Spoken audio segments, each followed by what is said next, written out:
The afternoon sun baked the empty highway, turning the air thick and shimmering.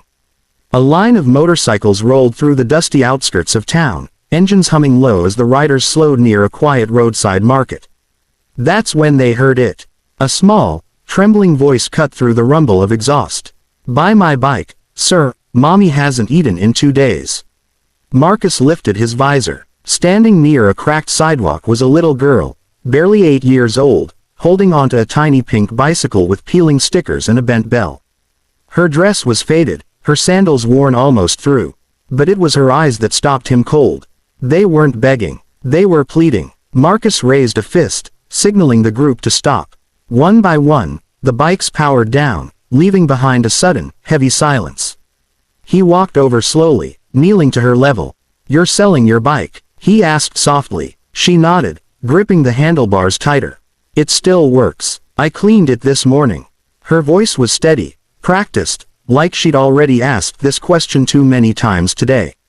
Marcus swallowed. "And your mom?" The girl lifted one small finger and pointed beneath a lonely tree across the road.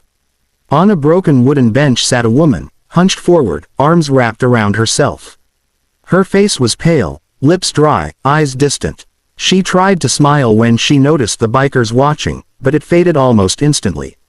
One of the riders muttered under his breath, "Jesus." Marcus stood slowly, his chest tight. "How long has she been sick?" he asked. The girl hesitated. "She says she's just tired." A pause. "But she hasn't eaten since yesterday." Marcus reached into his pocket without thinking, pulling out cash. He placed it gently in her small hand. "This is for the bike," he said. "And for food." Her eyes widened. "Really?" He nodded. "Really." She hugged the bicycle once, quick and tight, before handing it over.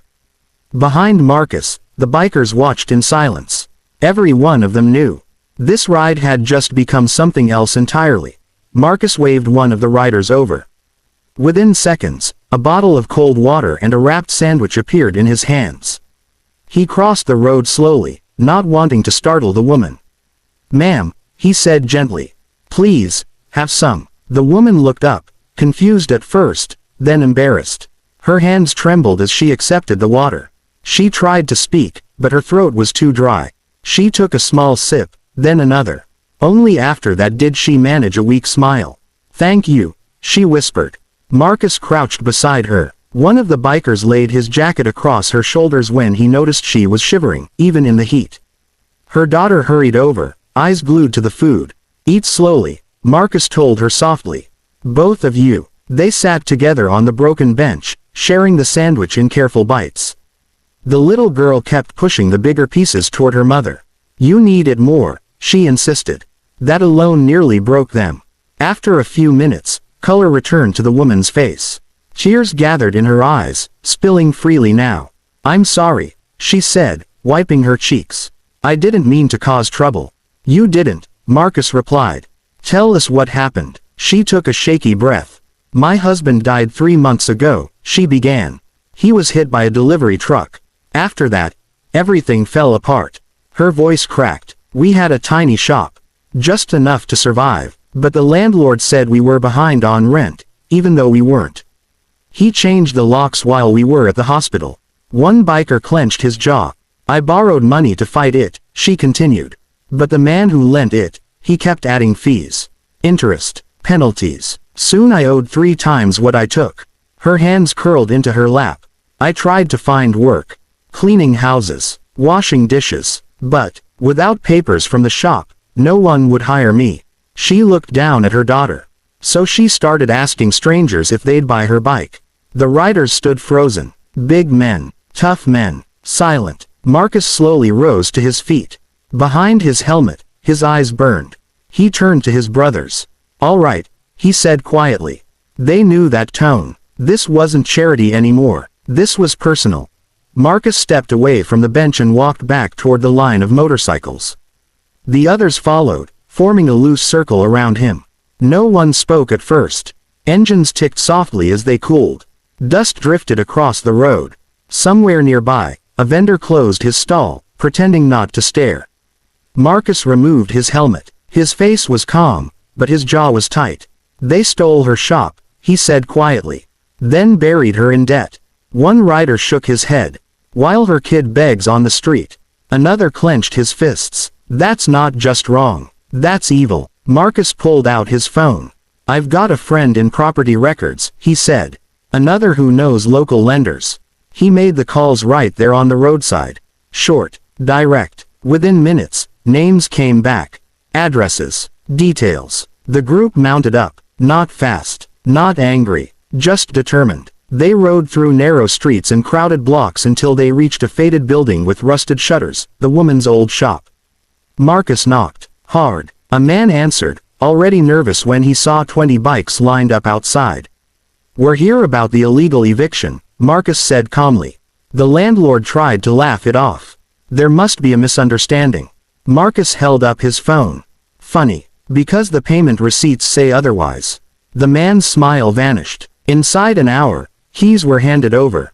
Locks were changed back. Papers suddenly reappeared. Apologies came quickly when courage ran out. Next stop. The loan shark. He was loud at first. Then he counted the riders. His voice dropped. Marcus didn't raise his own.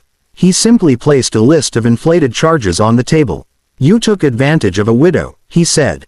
You'll return every rupee. Today. The man's hands shook as he opened a drawer. Cash slid across the desk. All of it. No threats were needed. Justice has its own weight. By sunset, the shop was theirs again. Groceries were delivered. A small emergency fund was collected among the riders. One biker arranged medical care. Another promised to help restock shelves. They returned to the bench. The mother covered her mouth when she saw the keys in Marcus's hand. They're yours, he said. She broke down completely. Her daughter ran forward, wrapping her arms around Marcus's legs. You fixed it? The girl asked. He knelt. We did. She looked up at the riders, eyes wide. All of you. Marcus smiled. All of us. Around them, traffic passed like nothing had happened. But for one family, everything had just changed. The sun was dipping low now, painting the street in warm shades of gold and orange. The once silent roadside felt different. Alive. Inside the reopened shop, shelves were already being wiped down. Grocery bags sat near the doorway. The mother moved slowly, still overwhelmed, touching the counter like she was afraid it might disappear again. Marcus stood outside with the little girl. One of the riders rolled up, wheeling something beside him. A brand new bicycle, pink frame, shiny bell, streamers on the handles. The girl gasped. That's too nice, she whispered. Marcus knelt and placed the helmet on the ground. Your old bike helped save your mom, he said. This one is just a thank you. Her eyes filled instantly. She climbed onto the seat, rang the bell, and laughed, a pure, bright sound that cut through the noise of traffic and tired lives. It was the first real laugh she'd had in days, maybe weeks. Her mother stepped outside, wiping her hands on her scarf. When she saw the bike, she froze. Then she covered her mouth. Oh God. She walked straight to Marcus and hugged him tightly. Then another rider. Then another. She hugged every single one of them, whispering the same words over and over. Thank you. Thank you. Thank you. Her voice kept breaking. I didn't know how I was going to survive tomorrow, she said. And now, you gave us back everything. Marcus shook his head gently. We didn't give it back, he replied. It was always yours. The riders began putting on their helmets. Engines started one by one. The girl ran up to Marcus before he mounted his bike. Will I see you again? She asked. He smiled behind his visor. Maybe. But even if you don't, remember this. He tapped her chest lightly. You're stronger than you think. She nodded seriously, like she would never forget. As the group pulled away, Marcus spoke into his helmet mic. Brothers, today mattered. No jokes followed. No music. Just quiet agreement. They rode off into the fading light. Not as bikers. Not as strangers. But as men who stopped when a small voice asked for help. And somewhere behind them, a little girl rode circles in front of a tiny shop, ringing her bell, laughing into the evening, while her mother stood watching, hands pressed together, finally breathing again.